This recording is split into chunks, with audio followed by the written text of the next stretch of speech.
2.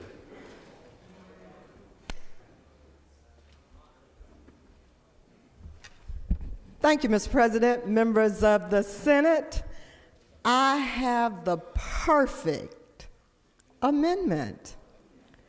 My amendment simply allows what we are currently working on to be extended. And if we get this extension, one, we can take away the debate about having rushed this through the process. It will allow us more time over the next couple years to see what the Affordable Care Act is going to have an impact on our current situation here in Georgia.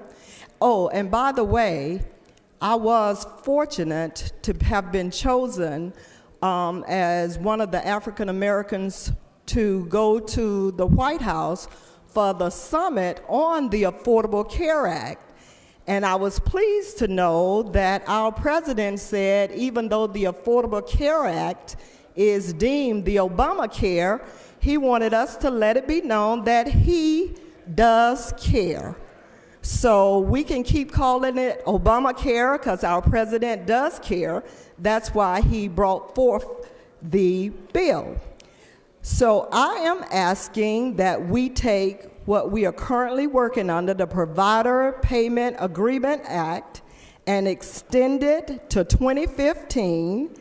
And having done that, we will all be able to take all these other pieces of amendments and all of those that are over in the corner trying to debate it, we'll just keep working under what we're working on. Isn't that just the perfect way to get started, to allow more time to end up knowing what we're dealing with and take away all these arguments for and against what we are currently dealing with? Mr. President, that simple little amendment, if there are no questions, I will yield the well. Is he gone? Oh. You can yield, yeah. Okay, thank you. Chair recognizes the senator from the 42nd has already explained his amendments. So, Senator from the 4th, you wish to explain Amendment 3A? Thank you, Mr. President. Members of the Senate, just quickly, 3A is an attempt to find a little common ground and to reiterate what we can do in the budget.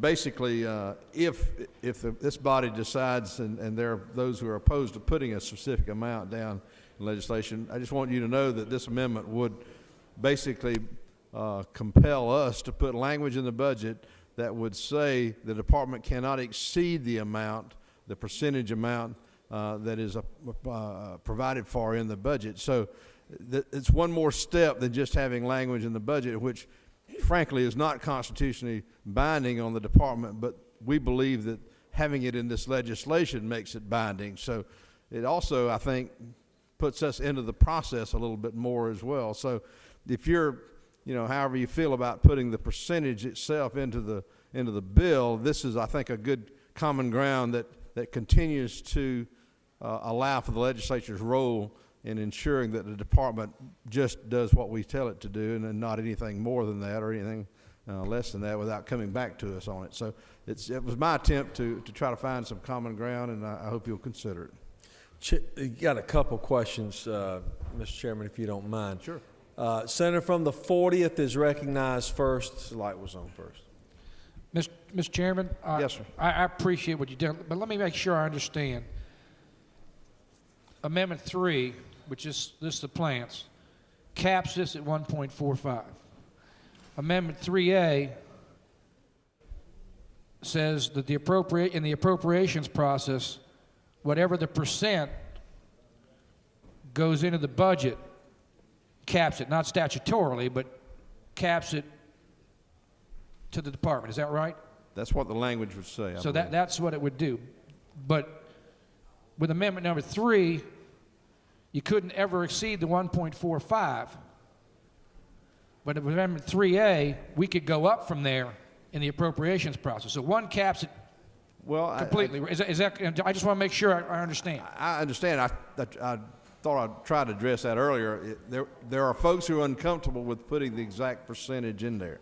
So the people are probably going to vote against the amendment just based on that. My attempt was to say that we can use the budget for the legislature to continue to have input on that amount, and we can cap it with the budget process without putting it into code, and that by putting this language in the code, it reinforces the language we would have in the budget that would instruct the department not to spend more than that percent. Would you further you one more time? Sure. Final question.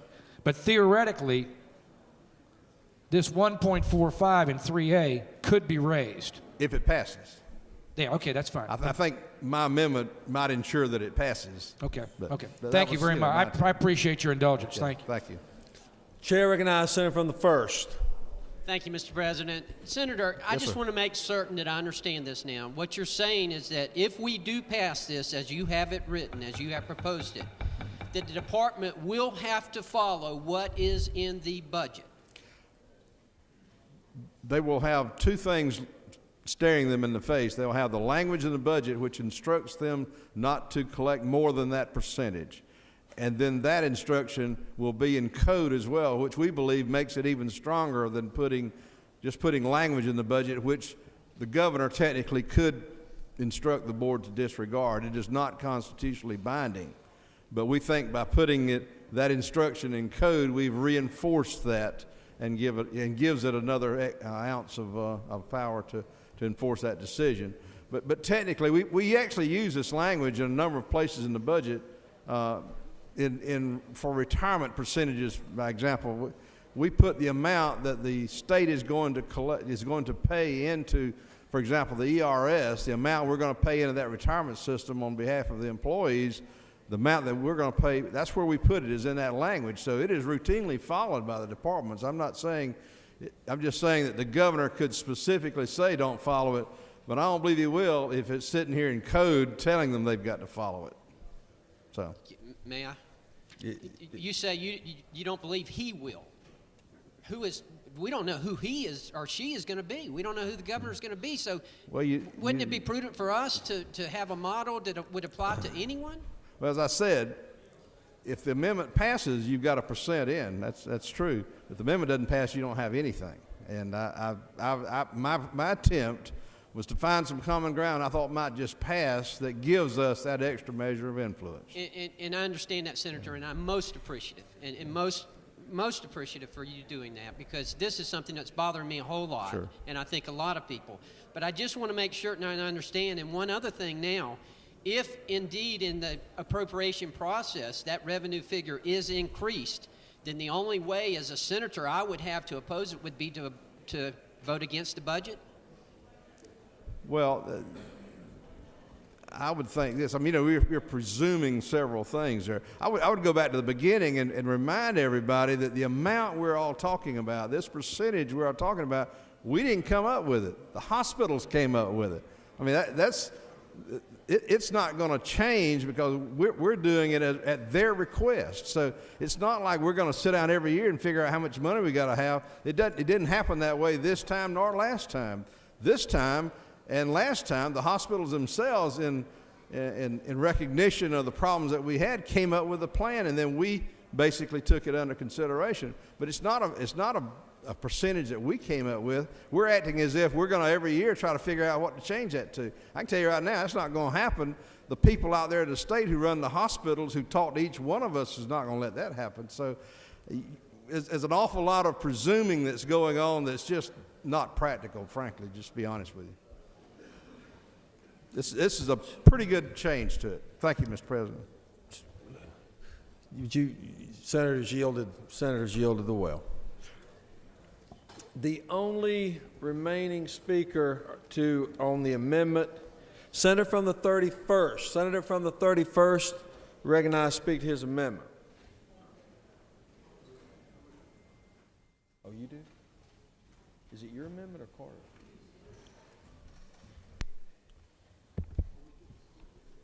Ladies and gentlemen of the Senate, amendment number 6 just simply says that if we're going to extend a tax, or as the senator from I think it's the 42nd said, you can call it what you want to, a tax, a fee, a bunny rabbit. If we're going to extend it, We're only going to do it for 2 more years instead of 4 years. That's all Amendment 6 does.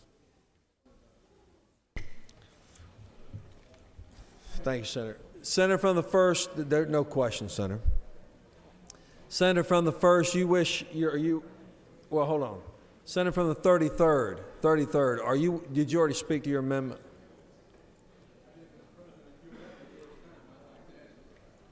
Consent, in fear that it may force some of my colleagues to appear that they're voting against an ethics bill, and since nobody asked if it was germane, I thought I'd ask if I could ask unanimous consent to withdraw Amendment number 7.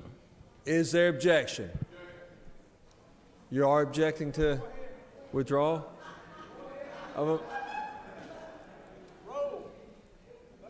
I mean, are you being serious, or are you just...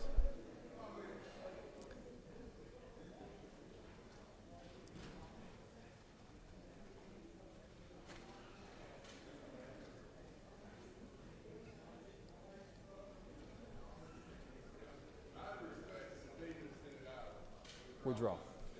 All right, without objection, amendment number 7 has been withdrawn by the author. Now, Senator from the 1st, you wish to speak to amendment number 3? Chair recognizes the Senator from the 1st to speak to his amendment number 3. Just take the vote.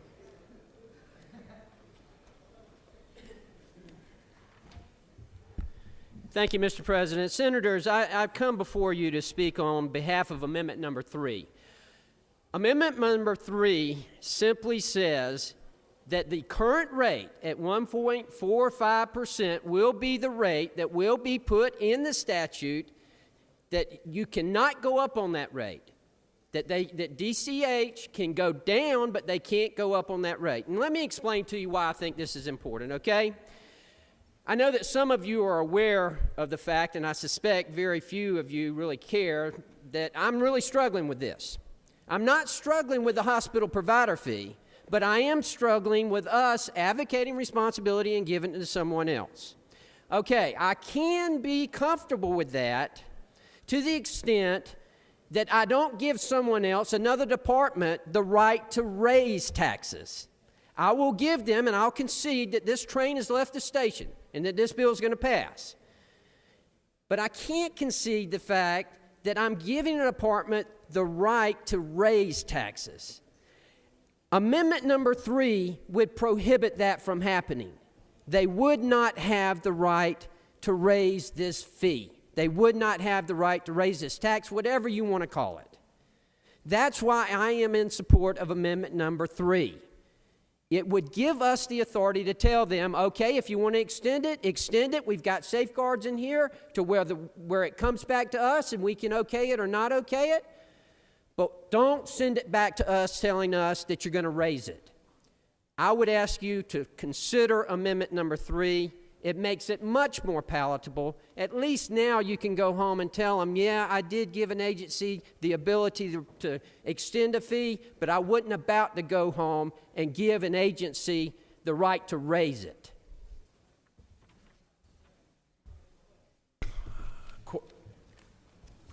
You do have a couple questions. Senator from the 19th will be recognized out of order. Go ahead and take him first, 19.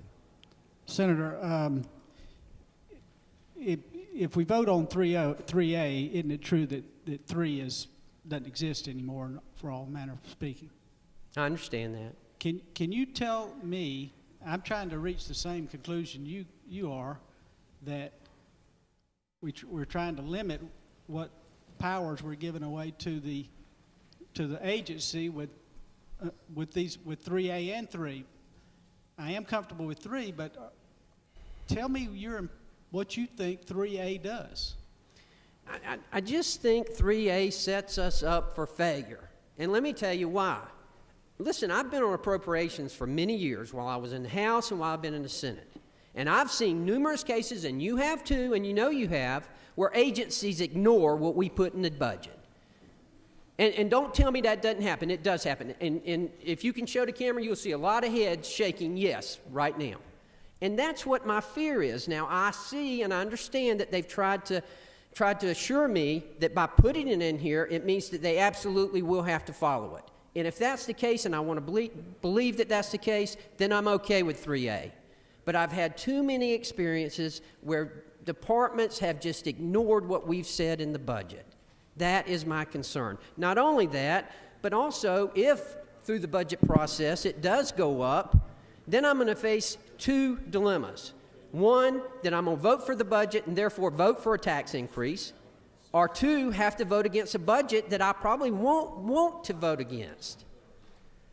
So I'm undecided, Senator. Chair recognizes Senator from the 56 for a question. Will the senator yield? Yes, sir. Senator, isn't it true that with Amendment 3, each one of us can go to our districts, whether it be in town hall meetings or in newsletters or press releases, and say with a clear conscience that we did not raise taxes, we kept them the same in order to protect our hospitals? That's what I would tell them. And Senator, if you'll further yield, isn't it true then we can also tell them the only power that we gave to that branch was the ability to lower the fee and tax? That's the way I would interpret it, and I'm okay going home and telling people that. Thank you, Senator. Chair recognizes Senator from the 31st for a question. Does Senator you? I do. Senator, we have input in the appropriations process, and when the Senate first passes its appropriations bill, we could theoretically amend that bill. But isn't it true that when it comes back as a conference committee report, it's a straight up or down vote, no amendments? The budget. The budget. Yes, sir. Have you heard the same rumors that I have, that if we adopt this amendment, that this would make this bill a revenue bill and therefore would have to originate in the House? I have heard that, and understand my intent, if I could speak to that. I have heard that, and that does concern me. I'm not looking to derail this. That is not my intent. But I do believe that we could put language in here that would achieve what we're trying to achieve, but would not make it a revenue bill. It would not put it into question. You further yield? Yes, sir. So without this amendment, 3 or 3A, the limit, as I understand it, is at 6% rate? It can go up to 6%, yes, sir. So if 6% were not a tax increase, wouldn't you think that 1.45 would be even less of not a tax increase? That's the math I understood. Thank you. I just want to be sure I understood it.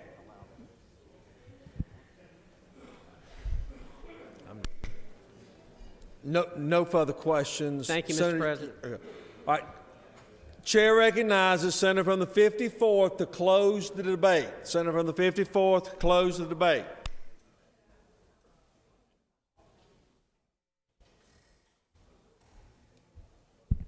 Thank you, Mr. President. I'm awfully glad they gave flu shots this week. I believe the fever of the session is upon us.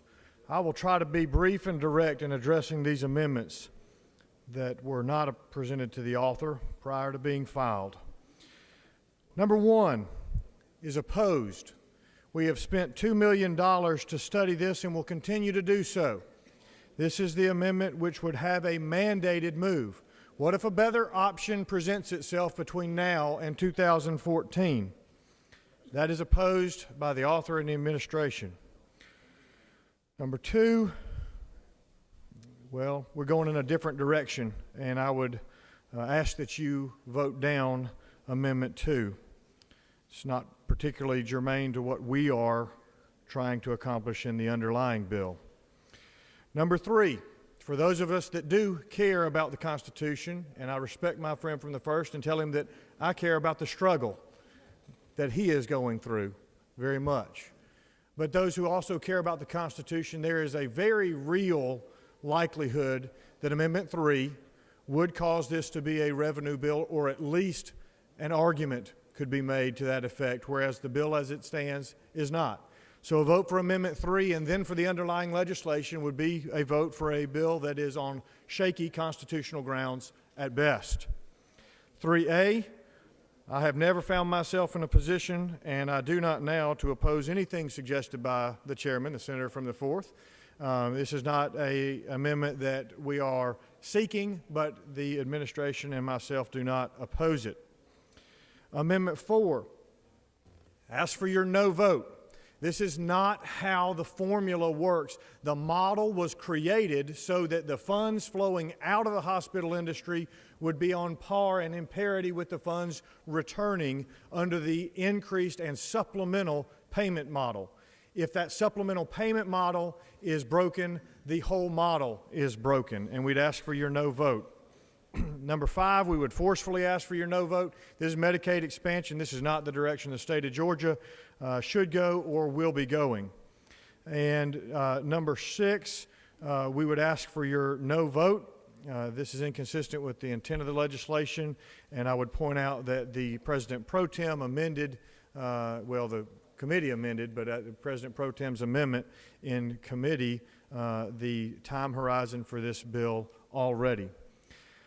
There's been some talk about history, 1857. My law professors told me that once it's law until it's changed, so I'll stand on what the law is.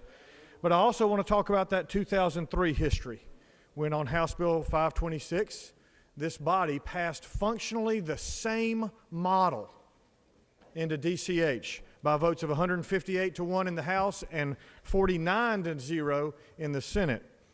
Voting for that, among almost everyone else except for the gentleman, Mr. Franklin, in this General Assembly, were all of those who are currently still in this body, including the senator from the 9th, senator from the 55th, senator from the 39th, the senator from the 8th, senator from the 15th, the senator from the 41st, the senator from the 4th, the senator from the 43rd, the President Pro Tem, senator from the 38th, the senator from the 33rd, and then in the House, but voting for, were the senator from the 36th, and the senator from the 40th, and the senator from the 31st. Much has been made about the delegation of power. I just want to briefly identify other entities in this state who have the ability to establish and or modify fees. The Department of Agriculture, the Department of Banking and Finance, the Department of Community Affairs, Department of Community Health, Department of Driver Services, Department of Early Care and Learning, the Department of Economic Development, the Department of Education, the GBI, the Georgia Composite Medical Board, the Department of Insurance, Department of Labor, the Department of Natural Resources, MPEC, Peace Officer Standards and Training Council. I'll stop. They have the ability to change or impose fees for licensure, driver training, safety inspection fees, and yes, the community health has the ability to set a nursing home provider fee. This is a bill that is important to the administration of Medicaid in Georgia. It aligns our financing program under the Department of Community Health where it currently resides for nursing homes. I ask that you vote down the amendments. I ask that you pass this bill so that we can have accomplished something, since I've missed 2 bedtimes and a basketball game at my home this week. It hadn't felt like a hurry here. Felt like there's been plenty of work to do. I appreciate your support of the bill. Thank you. You want to yield for any questions, Senator? I'll yield for a couple questions. I know you're trying to get home too. Chair recognizes Senator from the 46th first, in order. Thank you, Mr. President. Will the senator yield? I yield. As directing your attention to Amendment 3, am I correct that the administration's budget proposal this year to fill this gap, the reason we're here is built on 1.45%? Senator, I should have said that, and the answer to your question is yes. And perhaps it would help, and I fear that I've not explained this sufficiently. The budget recognizes and anticipates a revenue number and an expenditure number. We will all vote on those numbers. Those numbers are mathematically tied to a percentage. If, in the unlikely event that DCH established a rate that would create more revenues into the trust fund than that, in other words, if they did something more than 1.45%, money would flow into a trust fund and not be allocated to be spent. It would sit there for a year.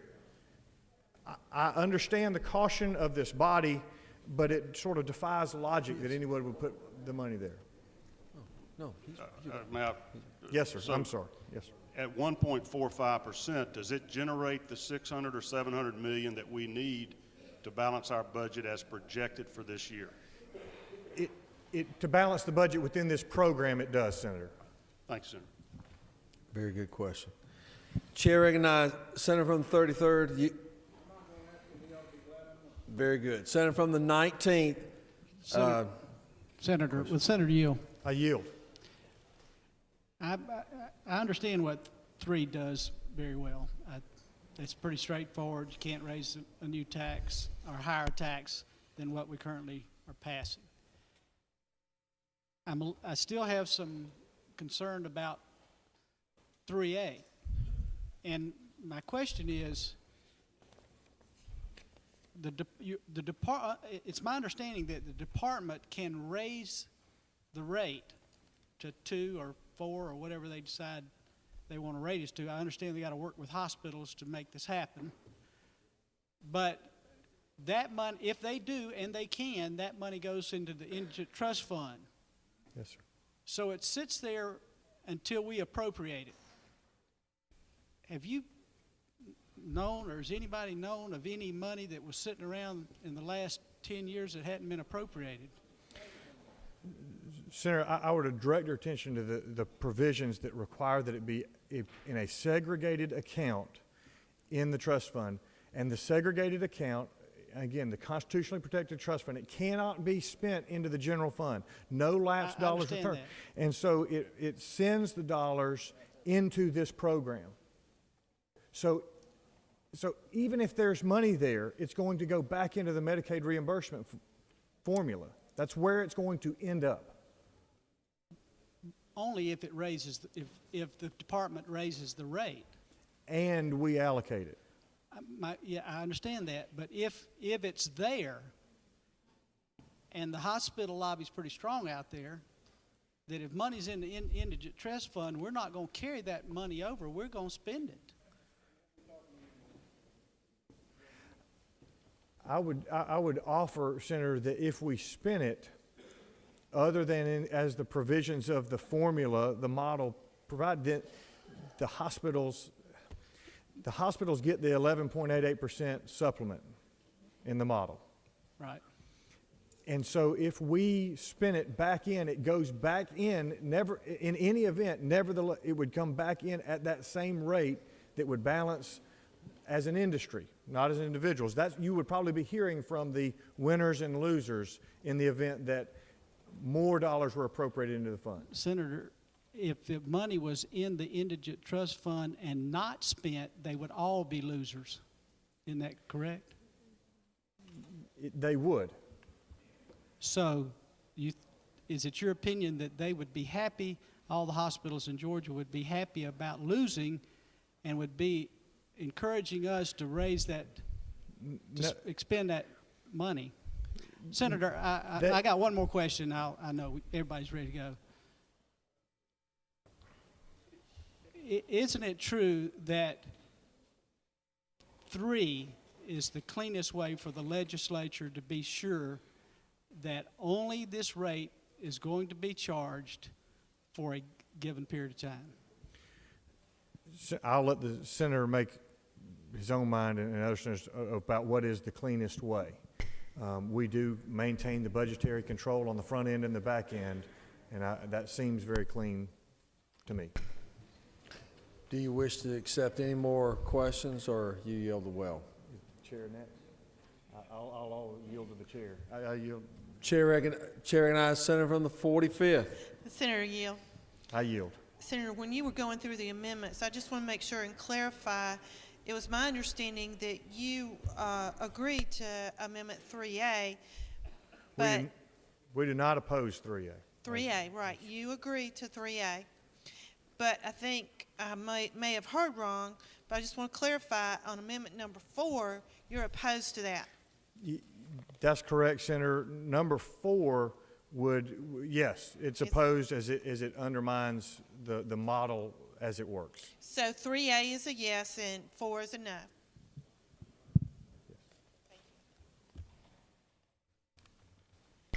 I yield the well, Mr. President.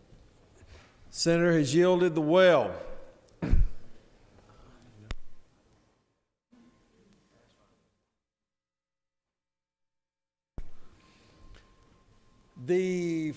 Okay, this is the posture by which we are in. We're going to vote on each amendment in order.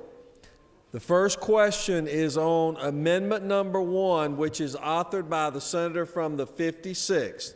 All of those in favor will rise, stand, and be counted.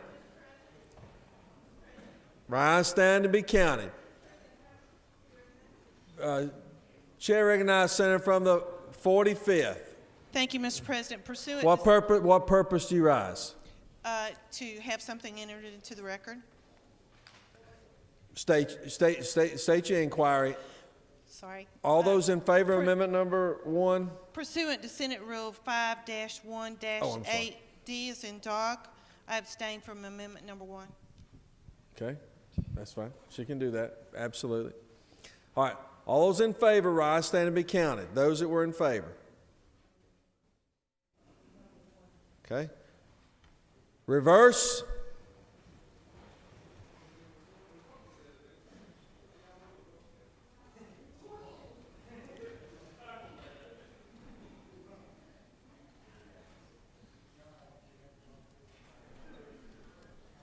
On amendment number 2, the yeas are 5, the nays are 40, and amendment number 1 has failed. Question now is on amendment number 2, authored by the senator from the 34th. All those in favor, rise, stand, and be counted. Amendment number 2. Rise, stand, and be counted.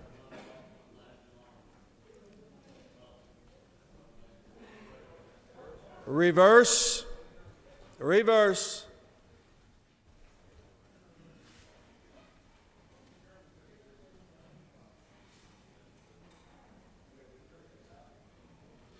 On amendment number 2, the yeas are 17 and the nays are 33, and amendment number 2 is lost. Now the question is on amendment number 3A. Senator from the 1st, what purpose do you rise? State your inquiry. Mr. President, can you help me out here now? We're voting on 3A right now. That is correct. Okay. When we get to 3, are you going to rule whether this would be out of order or not? Well, we have to first take up 3A. But if we take up 3A and pass it, and then you rule 3 is unconstitutional or would make the bill unconstitutional, would that void 3A? I can't answer that question because we're not at 3A. That we're not at 3 yet, and that question has not been posed, and it can't be posed until we get to 3. So, question now is on 3A. All of those in favor of 3A, rise, stand, and be counted. If you are in favor of 3A, rise, stand, and be counted.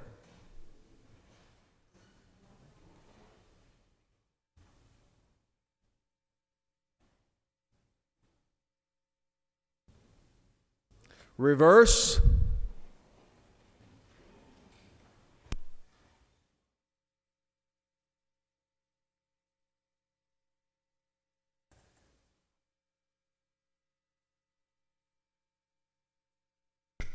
On Amendment 3A, the yeas are 25 and the nays are 24, and Amendment 3 has been adopted. Question now is on Amendment number 4. All those in favor? I'm sorry? Oh, I'm sorry. Now, all those in favor of 3 as amended, rise, stand, and be counted. Sure. All those in favor of 3A as amended, all those in favor of 3A as amended will vote aye. Those opposed, no. Secretary will unlock the machine.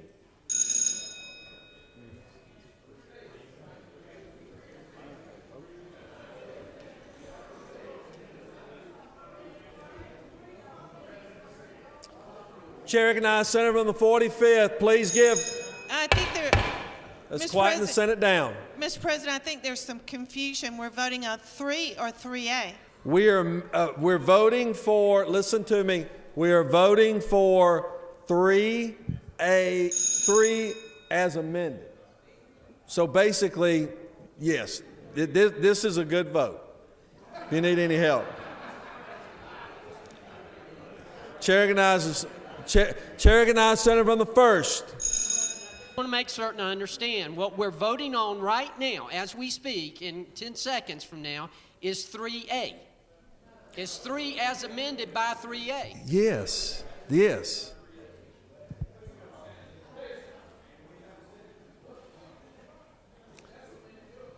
Yeah. And on that motion, the yeas are 46 and the nays are 5.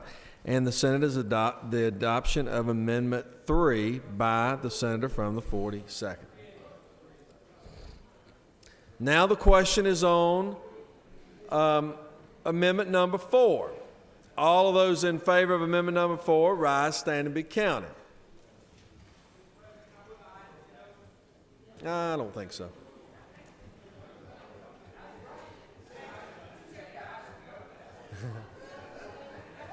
Reverse.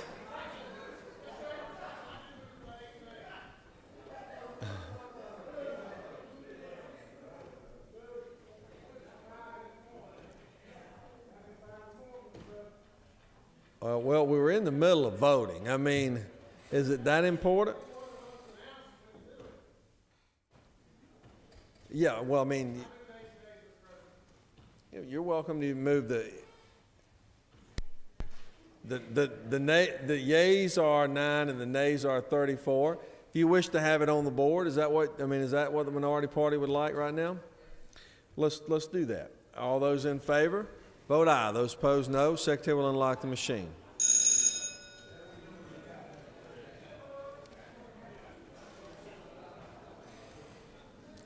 We are voting on Amendment number 4, authored by the senator from the 42nd.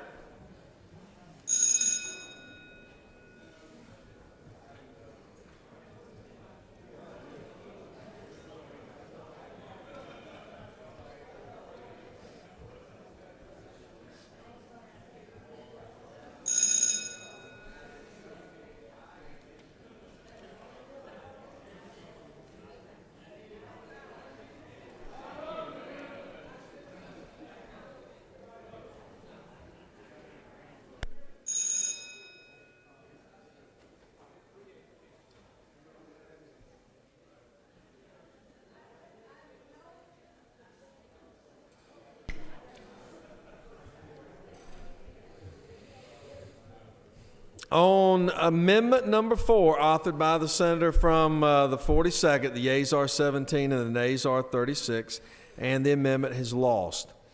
Now we're on Amendment number 5, authored by the senator from the 39th. All those in favor of this amendment, vote aye. Those opposed, Secretary will unlock the machine. Voting on Amendment number 5, authored by the senator from the 39th.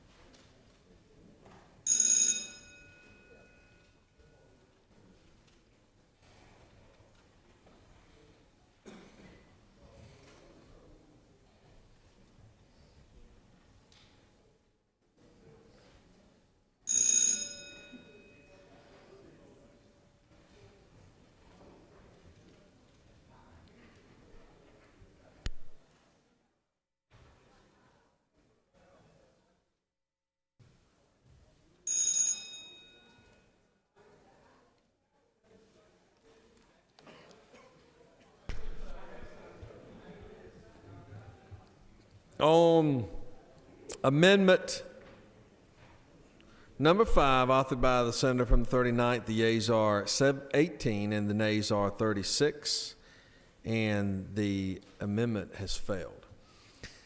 Now the question is on Amendment number 6, authored by the senator from the 31st. All those in favor, rise, stand, and be counted. If you're in favor of Amendment number 6, rise, stand, and be counted.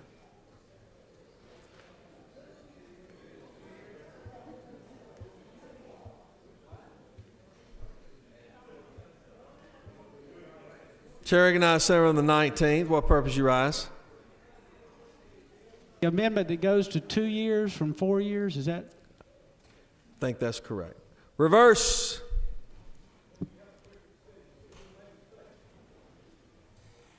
Reverse. Everybody get their hands up.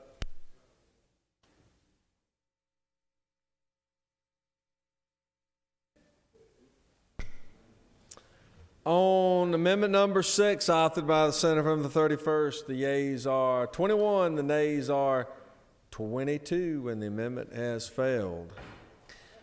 Question now is on the adoption of the committee substitute as amended. Is there objection? Without objection, the committee substitute is adopted. Does any other senator wish to speak for or against the bill? Is there objection? Agreeing the report of committee which failed pass the bill. Chair hears none. The report of committee is agreed to. Main question is now put. Are there any objections? Chair hears none. Main question is ordered. Shall this bill now pass by substitute? Question is on the passage of the bill by substitute.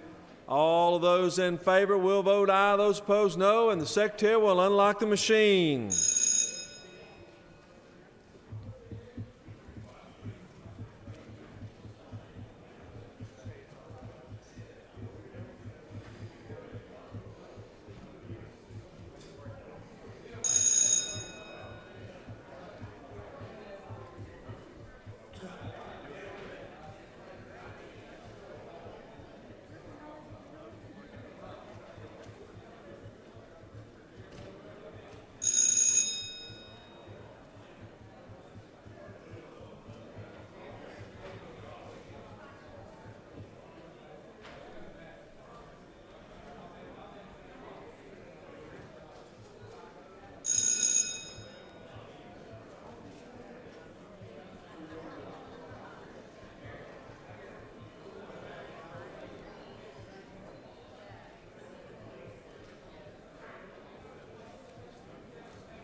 On the pass of the bill, the yeas are 46 and the nays are 9. And this bill, having received a requisite constitutional majority, is therefore passed. Secretary will read a resolution. House Resolution 12 by Representative O'Neill of the 146th, a resolution relative to adjournment and for other purposes. Keep going. Chair recognizes Senator Majority Leader to speak to the resolution. Please give him your attention. Thank you, Mr. President. The adjournment resolution is on your desk or in your hands. It's the pink piece of paper. Please check that out. Basically, where we are now, we're completing Legislative Day 4. We're out next week and coming back in on Monday, January 28th for Legislative Day number 5, and we'll be coming in at 10 a.m. Be happy to answer any questions, or, Mr. President, I yield the well. Are there any announcements? Is there objection to adoption of the resolution? Chair hears none, and the resolution is adopted. Any Well, actually, he hadn't moved on. Chair recognizes the Majority Leader for a motion. Adjourned until 10 a.m. Monday, January 28th.